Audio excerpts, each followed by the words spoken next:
Number 11 from the worksheet called Congruent Triangles II. Okay, so what I want to point out first is that when you have overlapping triangles, you're trying to determine if these big triangles are congruent to each other.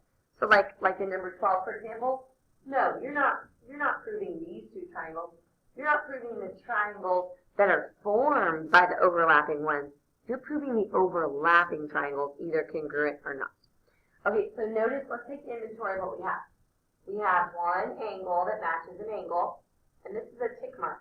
We have a side that matches a side. Here are the triangles that I'm trying to prove guilty, the purple one and the green one. We did one of these in class tomorrow. Yes, tomorrow. We did one of these in class yesterday.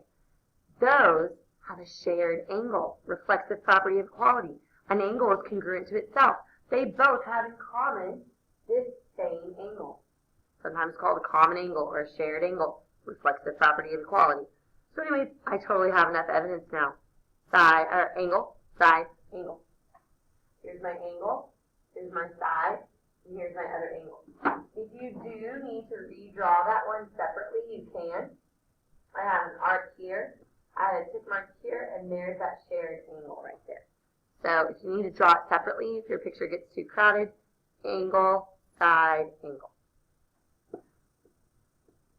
There's a side between the angles. Number 12.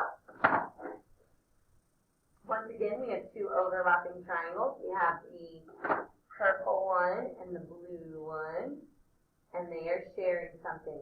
They have a common side. They overlap there. That side is congruent to itself. So now if it's hard to see like which angle goes with which triangle, go ahead and just pick one and redraw it. I'm picking the purple one. The purple one has a double arc here. It has a single arc here, and it has a tick mark here. So it has two angles in one side. Take a look at where the side is. The side is not between the arcs. So it's angle, angle, side. The side is not between. Two angles and one side. Every time you see arcs, that's an A. Every time you see tick marks, that's an S for side. 13. 13 has a lot of different answers.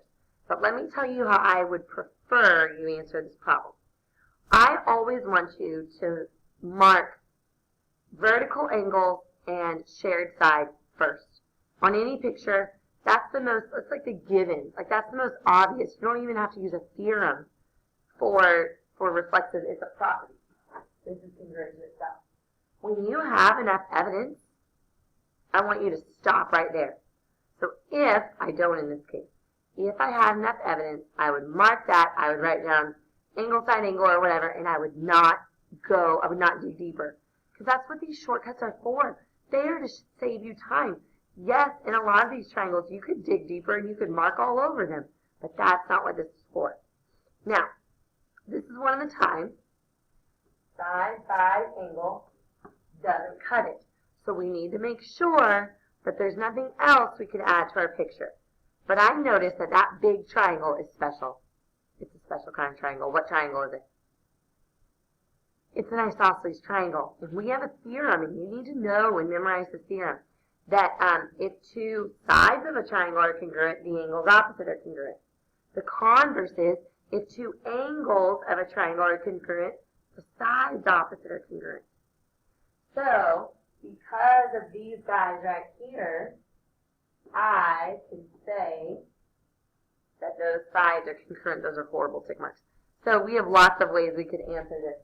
Now it could be side, side, side, or it could be side, angle, side. I'm glad you asked about number 20, because number 20, it is so important that we do not assume something that we're not told. Right now, in number 20, you have angle, angle, and that's all you have. Nothing else. It's not possible. Here's what I saw some students do on number 20. They incorrectly assumed that those two segments were collinear. If we were positive that these two segments were collinear, but nothing tells us they are, if they were collinear, we could look kind of triangle. An isosceles triangle. And then we would say, oh, these are congruent, and then we would know more information. But that is based off of a bad assumption. Because take a look, they only meet, look at the only thing they have in common is a point. That point is not anchoring them in. So I want you to picture this one rotating a little bit. Who's to say the picture doesn't really look like that? That has two angles congruent. Those are definitely not enough information to prove. You could not connect those with a straight line. Okay? 21, really straightforward. Some more overlapping triangles here. They have a shared side right here. So draw one of the triangles. You can even draw it on side paper and pull it away from your picture and then mark what you know. Mark it, mark it, mark it. So either redraw it or pull it away from the picture and then you can look at it. Oh, two angles in one side. The side is not between the angles. So, okay, last one. Let's do number 22 because I want you to for sure see one with parallel lines. In 22, we're going to mark the most obvious thing, which is the one I want you to mark first. Reflexive property of equality. A segment is congruent to itself. Now I have to be careful. I know that parallel lines mean angles are congruent somewhere, but I need to mark the correct angle. So what I want you to do every time is make like a Z or an N. When you trace the parallel lines and a transversal, it should be easy to see the alternate interior angles. These are the alternate interior angles, not where the dots are. Not those. So don't put arcs where I put those dots. Only inside the letter Z, where I'm touching the two sides and I'm touching the two sides. Okay, so once I mark it up, it's really easy to see there's two sides and an angle in between. Side, angle, side. But it's important to know where you're allowed to add markings and where you're not. The left was parallel to the right, but the top was not parallel to the bottom. So you can't mark both pairs of alternate interior angles. Only the ones inside the letter Z.